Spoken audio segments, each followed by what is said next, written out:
Okay, good morning students. Hello everyone. बच्चों आवाज आ रही? Can you see the screen? Okay. Okay student, I think if you remember, we started with unit number 4, sale of goods at last का चौथा unit हमने start किया था. And I think we have discussed the definition of unpaid seller. Seller who has become unpaid. And when seller becomes unpaid seller, बच्चों, in the normal course of business, when seller becomes unpaid seller, the unpaid seller gets legal remedy against not only buyer but also against the goods. So in unit number 4, what we are exactly going to discuss is what are the rights of unpaid seller. I repeat, what are the rights, legal remedies available to unpaid seller? बराबर है. In relation to goods also, goods को लेकर उसके क्या rights है and buyer के against उसके क्या rights है. बराबर, against goods, against buyer. I think इतनी idea देकर मैंने last lecture complete कर दिया था. Am I right? Today we are supposed to discuss in detail. Okay students, so let us start. अब आप अगर printed notes को देख रहे हो तो unpaid seller की already मैंने definition आपको बता दी है. 4.1 we have already covered with 2 examples. And today we are supposed to start with rights of an unpaid seller. Can you see section 46 students? आपके सामने सेक्शन 46 दिख रहा है आपको नोट्स में? बच्चों ये सेक्शन 46 एग्जैक्टली क्या कहता है मालूम है आपको? कि आपको पता है ना बच्चों, कॉन्ट्रैक्ट ऑफ सेल में ओनरशिप इमीडिएटली ट्रांसफर भी हो सकता है जिसको हम सेल कहते हैं, एंड ओनरशिप फ्यूचर डेट को भी ट्रांसफर हो सकता है. आई होप यू रिमेम्बर. बराबर है. तो सेक्शन 46 आपको दो बाइफरकेशन देता है. कौन सी दो बाइफरकेशन देता है जरा इधर देखो बच्चों. मैं अभी राइटिंग पैड पर आ गया हूँ. Can you see the white screen now? Yes, can you see white screen? White screen दिख रहा है सबको? अभी लिखने जा रहा हूँ. हाँ बच्चों जरा देखो. बच्चों 2 मिनट मान लो, स्क्रीन पे देखो. 2 मिनट ऐसा मान के चलो कि जो सेलर है ना बच्चों, जिसने गुड्स बेचा है, बच्चों जिसने गुड्स बेचा है बच्चों, वो अनपेड सेलर हो गया. यानी उसको जो पेमेंट मिलना चाहिए था वो बायर से नहीं मिला. Unpaid seller. Seller has become unpaid seller. तो बच्चों ये अनपेड सेलर को बच्चों क्या राइट्स मिलेगा? तो उसके लिए बच्चों मैं इसको दो पार्ट में डिवाइड करता हूँ. अनपेड सेलर के राइट्स क्या होंगे? अनपेड सेलर के राइट्स क्या होंगे? तो ये डिपेंड करता है कि उसने प्रॉपर्टी पास कर दी थी बायर को या नहीं. Property of goods pass to the buyer. बच्चों property of goods transfer to buyer. अगर वो गुड्स की प्रॉपर्टी बायर को ट्रांसफर कर चुका था एंड बाद में उसको पता चले कि उसको पेमेंट मिलेगा नहीं, तो बच्चों अब अनपेड सेलर अपने कौन से राइट्स एक्सरसाइज करेगा? या दूसरा angle, if property in goods, बच्चों इन लिखता हूँ, if property in goods, if property in goods not transfer to buyer, not transfer to buyer. बच्चों दो अलग अलग एंगल, जरा समझने की कोशिश करो बच्चों, ऊपर के ऊपर नहीं पढ़ना. बच्चों मान लो सेलर ने बायर को गुड्स बेचा एंड बच्चों बाद में सेलर को पता चला कि उसको पेमेंट नहीं मिलेगा. तो डोंट यू थिंक सो कि वो अनपेड सेलर हो गया? अब ये unpaid seller, being unpaid seller, बच्चों अब इसको क्या लीगल राइट्स मिलेगा अगेंस्ट बायर या अगेंस्ट गुड्स? तो बच्चों वो डिपेंड करेगा कि उसने गुड्स की ओनरशिप बायर को दी थी या नहीं दी थी. इधर देखो जरा. भी 2 मिनट मान लो कि अगर अनपेड सेलर ने ऑलरेडी ओनरशिप ट्रांसफर कर दी थी गुड्स की बायर को, तो बच्चों ऐसे केस में अनपेड सेलर को गुड्स को लेकर कौन से राइट्स मिलेंगे, जो अभी हम डिटेल में डिस्कस करेंगे। बच्चों एक है राइट ऑफ लीन, बराबर है, राइट ऑफ लीन। दूसरा right of stoppage in transit,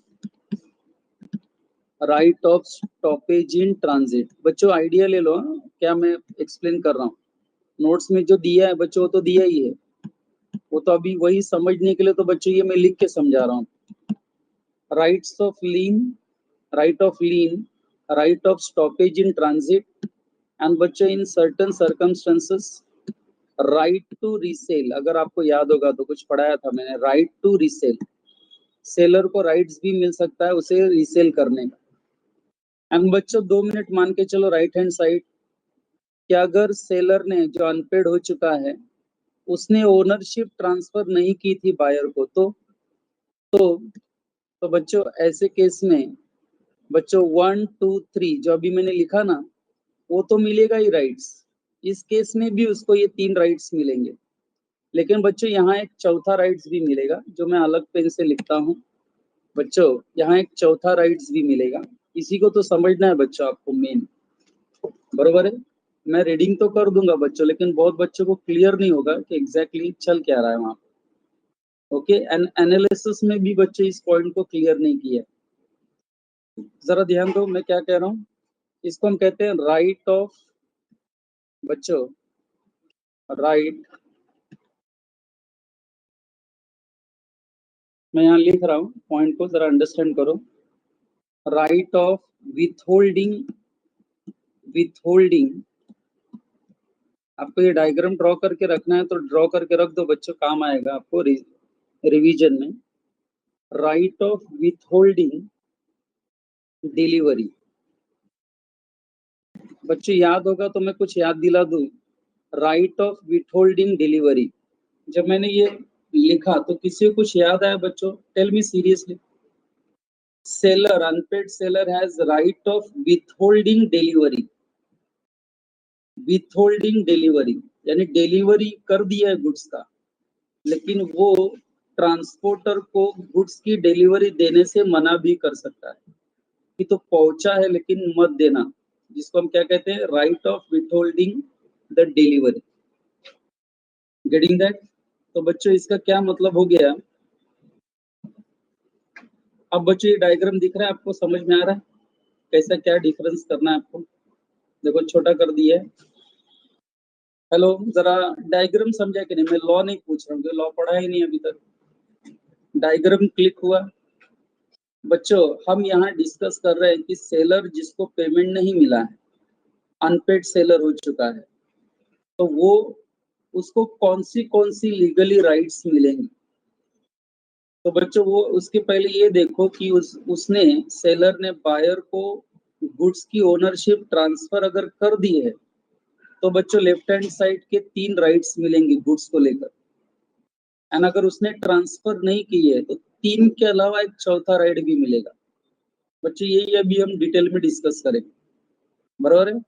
बच्चों आपको याद है मैंने राइट ऑफ विथहोल्डिंग डिलीवरी, अभी मैं क्वेश्चन पूछ रहा था आपसे, किसी को याद है क्या? चलो मैं आपको एक वर्ड याद दिला दूं, शायद कुछ बच्चों को याद आ जाए। बच्चों आपको मैंने कंडीशनल एप्रोप्रिएशन पढ़ाया था अभी हाल ही में, 1-2 लेक्चर पहले। कंडीशनल एप्रोप्रिएशन याद है आपको? किसी को याद है कंडीशनल एप्रोप्रिएशन?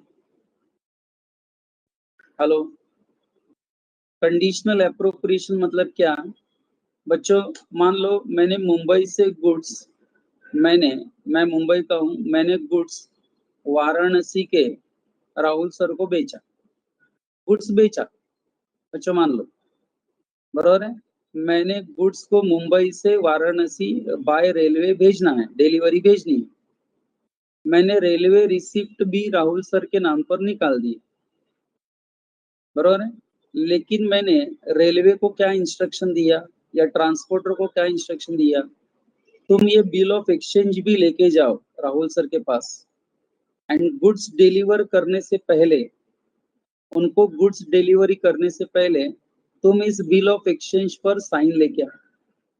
राहुल सर ने अगर साइन कर दी तो ठीक है, नहीं की तो तुम गुड्स की डिलीवरी मत देना तब तक। बच्चों याद आया कुछ? यानी right to reserve the disposal of goods, goods को डिस्पोज करते समय का भी राइट्स रिजर्व कर सकता है। कौन? बोलो, सेलर। अगर उसको पता चला कि उसको पेमेंट नहीं मिला है तो बच्चों ये भी राइट वो यूज कर सकता है। अब एक काम करते हैं बच्चों, मैंने तो अभी पढ़ाया नहीं, सिर्फ आइडिया दिया मैंने। तब ऐसा करते हैं, नोट्स को पढ़ते हैं, सेक्शन 46 को पढ़ते हैं। क्या प्रिंटेड नोट्स आ गया आपके सामने अभी वापस?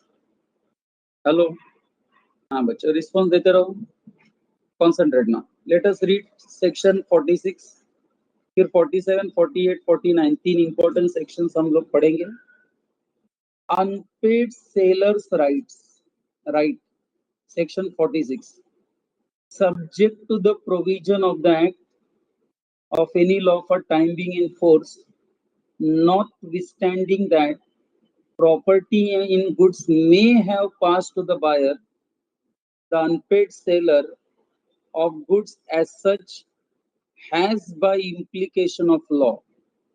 बच्चों ऊपर जो लिखा ना, subject to the provision of this act and of any law for time being in force notwithstanding. बच्चों नॉट विथस्टैंडिंग मतलब जहां प्रॉपर्टी इन गुड्स पास नहीं हुई है, प्रॉपर्टी इन गुड्स पास नहीं हुई है, बराबर है। Notwithstanding that the property in goods may have pass to the buyer, the unpaid sellers of such goods has by implication of law. बच्चों अनपेड सेलर को कौन से राइट्स मिलेंगे अभी डिटेल में पढ़ना ही है बच्चों। A lien on goods for the price while in position of them. बच्चों पहला जो गुड्स के अगेंस्ट राइट यूज कर सकता है अनपेड सेलर, वो है राइट ऑफ लीन। गुड्स के ऊपर वो अपना राइट ऑफ लीन एक्सरसाइज कर सकता है, बट ये राइट ऑफ लीन वो तभी एक्सरसाइज करेगा when is in position of the goods, जब गुड्स उसके ऑलरेडी पोजीशन में है, तभी ये राइट ऑफ लीन वो यूज कर सकता है। दूसरा बच्चों, सेलर ने बायर को गुड्स डिलीवर कर दिया, गुड्स ट्रांसपोर्टर लेके जा रहा है, ऑन द वे है, एंड बच्चों गुड्स ट्रांसपोर्टर बायर को देने से पहले सेलर को पता चल जाए कि बायर इंसॉल्वेंट हो गया है, तो बच्चों सेलर अब अनपेड हो गया, एंड अब ये सेलर एक और राइट यूज कर सकता है, right of stoppage of goods in transit. And बच्चों ये right of stopping the goods in transit unpaid seller ये रूल तब यूज करेगा जब गुड्स उसके पास से निकल गए हों, जब सेलर ने गुड्स ट्रांसपोर्टर को दे दिए हों एंड ट्रांसपोर्टर गुड्स लेके वहां से निकल गया हो बायर को देने, तभी ये राइट अनपेड सेलर यूज कर सकता है। चलो बच्चों जरा टाइप करो, राइट ऑफ लीन सेलर कब यूज करेगा? लीन मतलब right to retain the goods, goods को अपने पास तब तक रखेगा जब तक पेमेंट नहीं मिलता है। ये राइट वो कब तक कब यूज कर सकता है? मैंने कहा कब यूज कर सकता है? ओनली व्हेन ही इज, चलो कंप्लीट करो, only when he is, yes anyone, only when he is,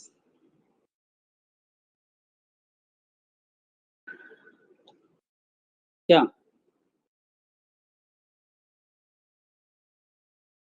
हाँ, only when the goods are in the position of the seller. Very good, very good.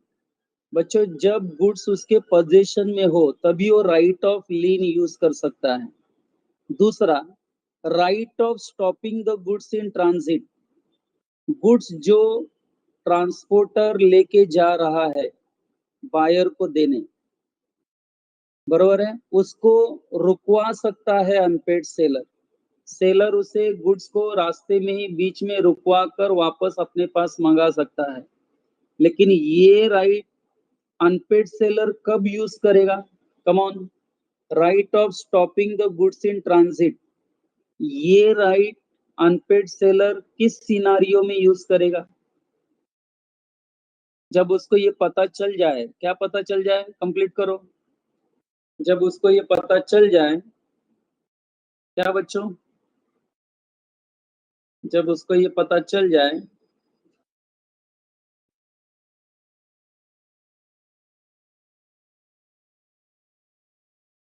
कि buyer has become insolvent, very good Puja, Bhavika very good.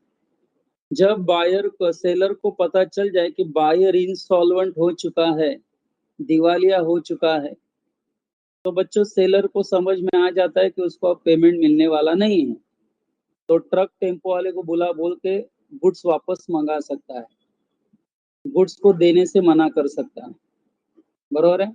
And बच्चों तीसरा, right of resale, don't you think so, unpaid seller को goods को resale करने का भी right मिलेगा in certain circumstances, बरोबर है। जब वो बायर से पेमेंट मांग रहा है, बायर पेमेंट दे नहीं रहा है, तो आपको लगता नहीं सेलर को बीइंग अनपेड वो गुड्स को किसी और को रीसेल करके अपना पैसा रिकवर कर सकता है। तो बच्चों यहाँ पर फिलहाल हमने 3 राइट्स देखे, ओनरशिप चाहे ट्रांसफर हुई हो या ट्रांसफर नहीं हुई हो, अनपेड सेलर ये 3 राइट्स का इस्तेमाल करेगा ही करेगा। क्या बोला अभी मैंने, चाहे ओनरशिप सेलर ने बायर को दे दी हो या नहीं भी दी हो, लॉ यहाँ पर अनपेड सेलर को ये 3 राइट्स देगा ही देगा। कौन से 3 राइट्स बोलो, right to retain goods, right of stopping the goods in transit, and तीसरा राइट टू रीसेल। बच्चों राइट टू रीसेल समझते हो ना, hello, unpaid seller already buyer को गुड्स बेच चुका है लेकिन बायर पैसा दे नहीं रहा है, तो आपको लगता नहीं सेलर वही गुड्स किसी और को बेच सकता है, हेलो, रीसेल वर्ड समझते हो ना, रीसेल। हाँ, तो बच्चों ये तीन तीन राइट्स तभी यूज होंगे जब सेलर चाहे ओनरशिप ट्रांसफर कर दे या ओनरशिप ट्रांसफर न करे। अब बच्चों एबीसी पढ़ने के बाद एक और पैराग्राफ है, देखो, जिसको मैं बताने की कोशिश कर रहा था आपको, डायग्राम इसलिए ड्रॉ किया था मैंने, where the property in goods has not pass to the buyer. What do you mean by when property in goods has not pass to the buyer, ये लाइन का क्या मतलब हुआ, क्या सेलर ने ओनरशिप ट्रांसफर की है बायर को,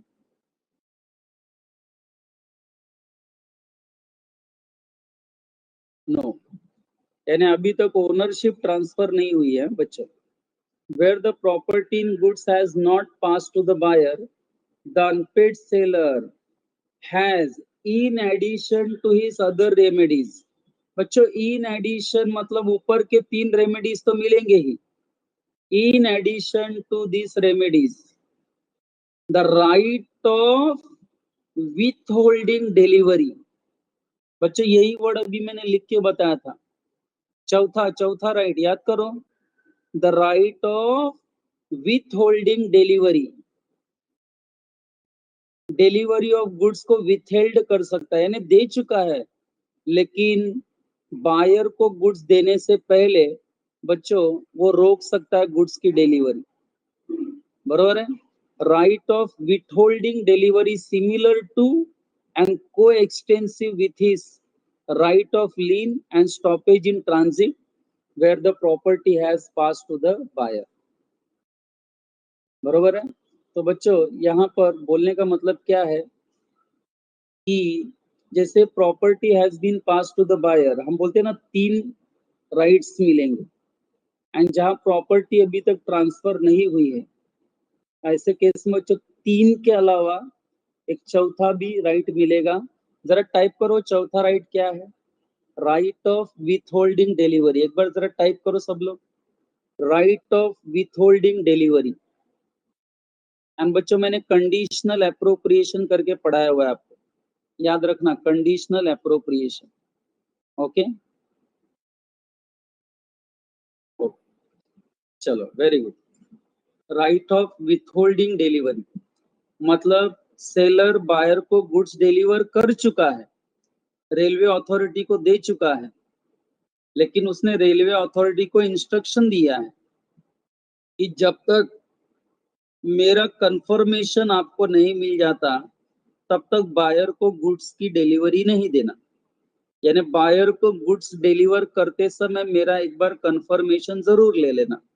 ऐसा सेलर ने कंडीशन पुट किया है गुड्स की डिलीवरी देते समय। Don't you think so? Hello, goods दे चुका है एक्चुअली वो, लेकिन उसने रेलवे को अथॉरिटी को क्लियर कट कहा है कि जब बायर गुड्स लेने आएगा तो एक बार मेरे से कंफर्मेशन ले लेना।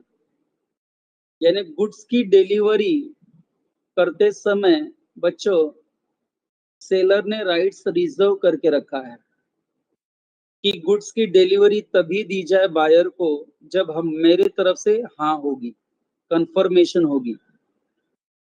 इसको कहते हैं राइट ऑफ विथहोल्डिंग डिलीवरी। कुछ समझा बच्चों? राइट ऑफ विथहोल्डिंग गुड्स नहीं, वो तो राइट ऑफ लीन हो जाएगा ना बच्चों।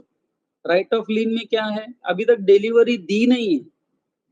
And right of withholding delivery क्या है, डिलीवरी दे चुके हैं, लेकिन वो गुड्स देना है कि नहीं बायर को एक्चुअल में, ये डिपेंड करेगा सेलर की कंफर्मेशन।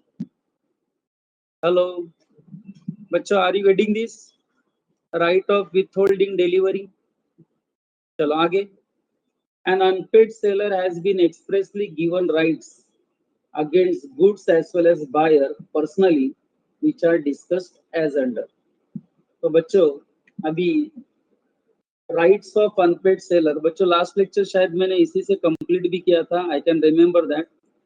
बच्चों याद करो मैंने क्या बताया था, स्क्रीन पे देखो जरा, कि जब हम अनपेड सेलर की राइट्स बात करते हैं, राइट्स ऑफ अनपेड सेलर, बरोबर है? अच्छा अभी कॉमन हेडिंग लिखता हूँ, राइट्स ऑफ अनपेड सेलर। जब हम राइट्स ऑफ अनपेड सेलर कहते हैं, अनपेड सेलर की राइट्स, तो बच्चों अनपेड सेलर को राइट्स दो प्रकार मिलता है। Against goods, against goods, goods को लेकर बच्चों उसके क्या राइट्स हैं, and against buyer personally, buyer के ऊपर पर्सनली भी वो केस कर सकता है। पढ़ाई के लिए मेहनत तो सब करते हैं, लेकिन स्मार्ट स्टडी कौन करता है? प्री एग्जाम ऐप के साथ बनाइए अपनी तैयारी super smart. Pre exam app देता है वाइड रेंज के एग्जाम्स की तैयारी, जैसे JEE, NEET, CAT, CA foundation, CSEET, banking, railway, SSC, MBA entrance, SYJC, com, TYB com और भी बहुत कुछ। Chapter wise tests and mock tests, detailed performance analysis, और अब तैयारी होगी एकदम परफेक्ट। कहीं भी कभी भी पढ़ाई करें, और एक विशाल क्वेश्चन बैंक आपकी तैयारी को बनाए आसान। इंस्टेंट इवैल्यूएशन से तुरंत जानिए अपनी परफॉर्मेंस और पाएं पर्सनलाइज्ड फीडबैक। तो अब देरी किस बात की? प्री एग्जाम ऐप डाउनलोड करें और अपने नाम से रजिस्टर्ड करें, और एक विशाल क्वेश्चन बैंक बिल्कुल फ्री, और अपनी सफलता की कहानी लिखें। लिंक डिस्क्रिप्शन में है। प्री एग्जाम ऐप स्मार्ट तैयारी का साथी। बराबर है? तो बच्चों अनपेड सेलर के राइट्स हम दो एंगल में पढ़ेंगे। अनपेड सेलर के राइट्स गुड्स को लेकर क्या है, एंड बच्चों अनपेड सेलर के राइट्स बायर के अगेंस्ट पर्सनली वो क्या क्या राइट्स यूज कर सकता है, बायर के खिलाफ उसके राइट्स क्या क्या है। बच्चों ऐसे दो अलग अलग एंगल हम पढ़ेंगे। एंड आई थिंक आपके बुक में सबसे पहले हम स्टार्ट कर रहे हैं rights of unpaired seller against goods. Is that clear student? Goods को लेकर अनपेड सेलर अपना कौन सा राइट्स एक्सरसाइज कर सकता है। The rights of unpaired seller against goods can be categorised into two headings. And बच्चों जो हेडिंग उन्होंने कैटेगराइज किया है, if you can see the notes, the rights of unpaired seller can be categorised into two headings. बच्चों ये diagram देखो, आपको लगता नहीं मैंने अभी भी ये थोड़ी देर पहले डायग्राम ड्रॉ करके बताया आपको? हेलो, अगेंस्ट गुड्स दो पार्ट में डिवाइड हुआ है, देखो, where the property in goods has passed to the buyer and where the property in goods has not passed to the buyer. बच्चों आपको लगता नहीं अभी थोड़ी देर पहले ऊपर ड्रॉ करके बताया यही? हेलो हेलो, आवाज आ रही बच्चों? ये जो डायग्राम अभी ऊपर ड्रॉ करके बताया कि नहीं, where the property in goods has passed to the buyer, बच्चों उसमें तीन पढ़ बताए, and where not pass to the buyer उसमें चार बताए, मालूम है ना? बस वही है। चलो let us start one by one. Rights of an unpaid seller against goods.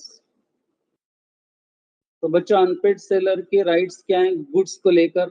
Subject matter होता है ना, जो कॉन्ट्रैक्ट ऑफ सेल का subject matter, goods seller and buyer के बीच में जिस चीज को लेकर एग्रीमेंट होती है बच्चों, उसको हम लोग गुड्स कहते हैं। सब्जेक्ट मैटर है ना गुड्स। चलो सबसे पहले सेलर्स लीन। बच्चों लीन मतलब राइट, राइट ऑफ लीन। लीन का मतलब क्या बताया था बच्चों? टाइप करो। सेलर जब अनपेड सेलर हो जाता है तो वो अपना गुड्स के ऊपर राइट ऑफ लीन का अधिकार यूज करता है। राइट ऑफ लीन मतलब right to retain goods. Very good. Right to retain goods को अपने पास तब तक रखना जब तक सेलर को बायर से उस गुड्स को लेकर पेमेंट नहीं मिल जाता। सेलर गुड्स को तब तक अपनी कस्टडी में ही रखेगा जब तक उसको गुड्स को लेकर बायर से पेमेंट नहीं मिल जाता। बच्चों इसमें एक लॉजिक है। सेलर गुड्स को तभी रिटेन रख सकता है जब उसके पास हो कि नहीं? जब गुड्स उसके पोजीशन में हो तभी वो ये राइट यूज कर सकता है कि नहीं? हेलो, जब गुड्स उसके पोजीशन में हो, डोंट यू थिंक सो, तभी ये वो राइट्स यूज कर सकता है? मुझे ये बताओ, एक बार गुड्स उसके पास से निकल गए, एक बार सेलर के हाथों से गुड्स निकल गए बायर के पास जाने के लिए, तो क्या वो राइट ऑफ लीन एक्सरसाइज कर सकता है? टाइप करो। क्या राइट ऑफ लीन नाम का जो राइट्स है क्या वो अनपेड सेलर यूज कर सकता है? हेलो,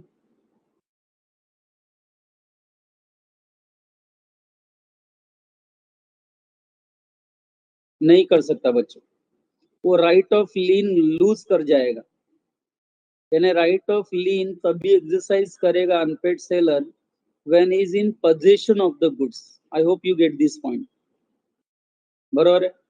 तो सेक्शन 47 में उन्होंने बताया है कि बच्चों exactly right of lien unpaid seller कब यूज करेगा, अनपेड सेलर अपना ये राइट ऑफ लीन कब एक्सरसाइज करेगा। सेक्शन 48 में बच्चों पार्ट डिलीवरी को लेकर पॉइंट है, बताऊंगा। एंड 49 में बच्चों हम वो भी पढ़ेंगे, वेरी इंपॉर्टेंट क्वेश्चन, कि किस सिनारियो में right of lien unpaid seller lose करेगा। When the unpaid seller loses his right of lien. तो बच्चों ये तीनों सेक्शन को पढ़ने के लिए जरा ध्यान दो। अभी मैं थोड़ा सिंपल करने की कोशिश कर रहा हूँ आपके नोट्स का। सेक्शन 47 आप देख ही रहे हो, 48 भी देख रहे हो, 49 भी देख रहे हो। तीनों को बच्चों हम एक साथ पढ़ेंगे वन बाय वन, लेकिन एनालिसिस में पढ़ेंगे। I hope you don't take any objection. हमको अल्टीमेटली एनालिसिस में जो सिंपल लैंग्वेज यूज हुआ है ना बच्चों, वो समझना है। अगर एनालिसिस समझ में आ गया 47, 48, 49 का, तो ऊपर लो आप कभी भी पढ़ सकते हो। सही है क्या? ओके। चलो देखो बच्चों, एनालिसिस में क्या लिखा है? राइट्स ऑफ लीन। मैं भी धीरे धीरे पढ़ रहा हूं, आप जरा अंडरस्टैंड करो। An unpaid seller has right of lien on goods for the price while he is in possession until the payment or tender of the price of such goods. बच्चों क्या मतलब निकला? एक अनपेड सेलर गुड्स के ऊपर अपना right of लीन तब तक यूज करेगा जब तक बायर से उसको उस गुड्स का प्राइस या पेमेंट नहीं मिल जाता। फिर जब मैंने पूछा आपसे what is right of lien, तो सबने मीनिंग भी बताया। It is a right to retain the position of the goods. बच्चों गुड्स का पोजीशन अपने पास रखना, ये हक है उसका। अनपेड सेलर, जब सेलर अनपेड बनता है ना, तो बच्चों वो उसको ये राइट मिल जाता है बाय लॉ कि वो गुड्स की पोजीशन तब तक अपने पास रखेगा जब तक बायर उसको पेमेंट नहीं कर देता। बायर अगर गुड्स की डिलीवरी लेने भी आता है तो वो रिफ्यूज कर सकता है, ये बोलते हुए कि buyer as per the contract मुझे अभी तक पेमेंट मिला नहीं, तो जब तक आप पेमेंट नहीं दोगे मैं गुड्स डिलीवर नहीं करूंगा। ऐसा अनपेड सेलर अपना राइट एक्सरसाइज कर सकता है, उसी को हम राइट ऑफ लीन कहते हैं। So it is a right to retain the possession of goods and refusal to deliver them to the buyer until the price due in respect of them is paid or tendered. Tendered मतलब given, received, कुछ ही बोलो। Next, unpaid seller's lien is possessory lien. बच्चों type करो एक बार word possessory lien, एक बार सभी लोग type करो। ये जो अनपेड सेलर अपना राइट ऑफ लीन इस्तेमाल करता है कि नहीं, ये possessory lien है। possessory lien, इसका मीनिंग भी मैं बताऊंगा। possessory lien मतलब ये right of lien unpaid seller तब तक इस्तेमाल कर सकता है जब तक गुड्स उसके पोजीशन में है। जब तक गुड्स उसके पोजीशन में है तब तक वो राइट ऑफ लीन इस्तेमाल कर सकता है। रिवर्स बोलो, एक बार गुड्स उसके पोजीशन से निकल गए, सेलर की पोजीशन से एक बार गुड्स निकल गए, तो बच्चों वो राइट ऑफ लीन का इस्तेमाल नहीं कर सकता। बच्चों हिंदी समझ में आ रही है ना सबको? हेलो, तो बच्चों possessory lien, I hope you understood. The unpaid seller's lien is possessory lien, that is the lien can be exercised as long as the seller remains in possession of the goods. बच्चों I want response, मैंने analysis पढ़ने को चालू कर दिया है। Language सबको समझ में आ रही है? हेलो, मेरे हिसाब से आप एनालिसिस को पढ़ेंगे ना विद एग्जांपल तो लॉ ज्यादा क्लियर होगा इस यूनिट में। आई एडवाइज इस यूनिट में आप एनालिसिस को ज्यादा रीड करो, तो आपको पूरा लॉ बच्चा एज इट इज क्लियर हो जाएगा। चलो बच्चों, फर्स्ट पैराग्राफ क्लियर? चलो रिस्पांस दो जरा कि बच्चों कोई डाउट पूछना है आपको। Hello, have you understood?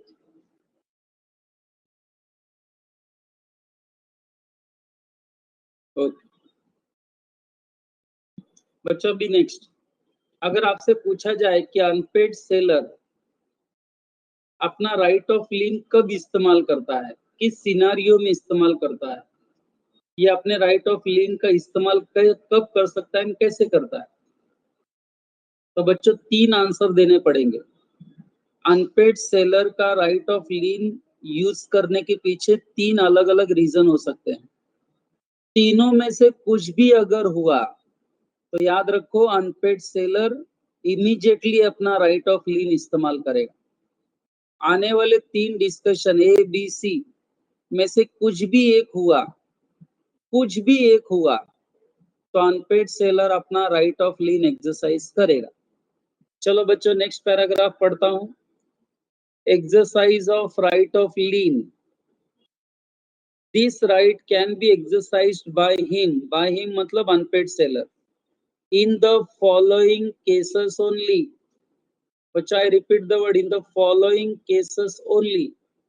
And आपके सामने तीन केस रखे गए हैं, चौथा नहीं है तो नहीं है।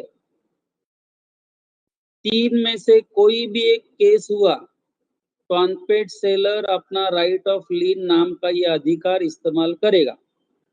पहला case, where the goods have been sold without any stipulation of credit.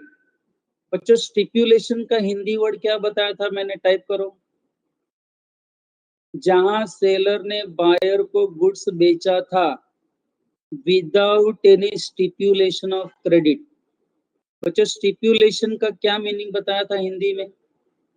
Hello, buyer seller contract करते समय कुछ स्टिप्यूलेशंस करते हैं।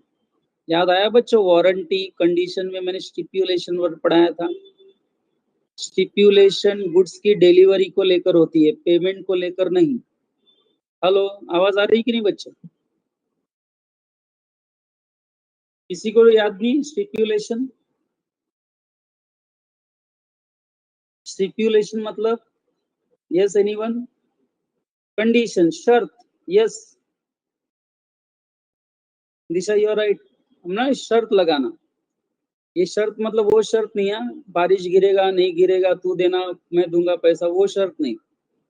सेलर बायर कॉन्ट्रैक्ट करते समय बच्चों कुछ शर्तें रखते हैं, एंड वो शर्त जो कॉन्ट्रैक्ट का अहम हिस्सा हो जाते हैं वो कंडीशन हो जाते हैं, एंड जो कोलेटरल हिस्सा हो जाते हैं वो वारंटी हो जाते हैं। पढ़ाया था कि नहीं? तो बच्चों अनपेड सेलर अपना राइट ऑफ लीन कब इस्तेमाल करेगा?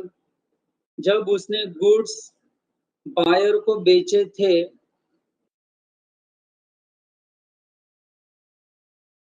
कैश इमीडिएटली लेने के इंटेंशन से। उधारी पे बेच रहा हूं ये शर्त नहीं थी। सेलर ने जब बायर को गुड्स बेचा तो मैं गुड्स उधारी पर बेच रहा हूं, क्रेडिट पर बेच रहा हूं, ये शर्त जब नहीं है, इसका मतलब सेलर इज एक्सपेक्टिंग कि जैसे ही मैं बायर को गुड्स बेचूं बायर मुझे उसका पेमेंट करे। मैं बायर को गुड्स उधारी पे नहीं बेच रहा हूं, उधारी पर बेचने वाली कोई शर्त नहीं। अब बच्चों आप ही बताओ, जब क्रेडिट पर बेचने वाला कोई शर्त है ही नहीं, that means seller is expecting cash immediately, and सोचो बायर गुड्स का पैसा नहीं देता है सेलर को, तो आपको लगता नहीं सेलर अपना राइट ऑफ लीन एक्सरसाइज करेगा? हेलो बच्चों, एग्री और डिसएग्री? यस, क्योंकि वो सीधा बोलेगा बायर को कि देखो मैंने आपको गुड्स उधारी पे नहीं बेचा है। I have not sold the goods on credit basis. This was not any stipulation at the time of making contract. जब हमने कोई स्टिपुलेशन किया ही नहीं गुड्स को क्रेडिट पर बेचने का, दैट मीन्स आप समझ जाने का ना कि I am expecting cash, I am expecting on the spot payment. And seller जब देखता है कि buyer is unable to make the payment, तो बायर सेलर इमीडिएटली अपना राइट ऑफ लीन एक्सरसाइज करेगा, गुड्स को अपने पोजीशन में ही रखेगा जब तक बायर उसको पेमेंट नहीं देता। तो बच्चों सेलर किस सिनारियो में अपना राइट ऑफ लीन एक्सरसाइज करेगा बच्चों, वो हम पढ़ रहे हैं। पहला, where the goods have been sold without any stipulation of credit, bracket में लिखा भी है देखो, कैश सेल है। जब जब कैश सेल है एंड अनपेड सेलर को कैश नहीं मिलता है बायर से, तो बच्चों unpaid seller has right to retain the goods. दूसरा, 2 मिनट मान लो बच्चों सेलर ने क्रेडिट बेसिस पर ही गुड्स बेचा है, सेलर ने बायर को गुड्स सेल किया एंड 1 महीने का क्रेडिट पीरियड दिया, लेकिन 1 महीने की क्रेडिट पीरियड एक्सपायर हो चुकी, 1 महीना कंप्लीट हो गया लेकिन बायर ने पेमेंट नहीं किया। बच्चों गुड्स क्रेडिट पे दिए हैं लेकिन क्रेडिट पीरियड अगर एक्सपायर हो जाए तो ऐसे सिनारियो में भी बच्चों सेलर गुड्स अपने पास रखेगा, बायर को देगा नहीं, क्योंकि बायर ने अभी तक उसको पेमेंट दिया नहीं है। सेलर ने बायर को गुड्स सेल किया ऑन क्रेडिट, लेकिन बायर ने क्रेडिट पीरियड में कोई पेमेंट किया नहीं, क्रेडिट पीरियड एक्सपायर्ड हो गया। बच्चों जब क्रेडिट पीरियड एक्सपायर्ड हो जाए एंड सेलर को अपना पैसा न मिले बायर से, तो बच्चों इस केस में भी सेलर को राइट ऑफ लीन नाम का अपना ये अधिकार यूज करने का चांस मिलेगा।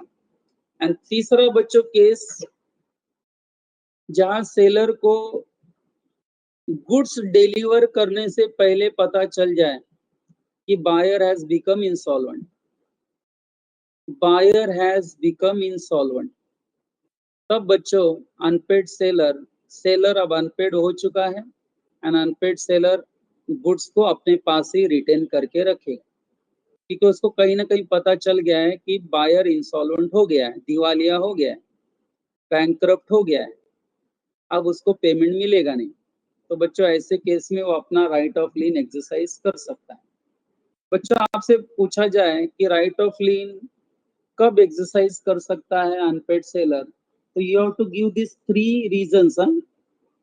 सी, बायर का इंसॉल्वेंट होना is not only the reason, I repeat, it's not only the reason, it's one of the reason.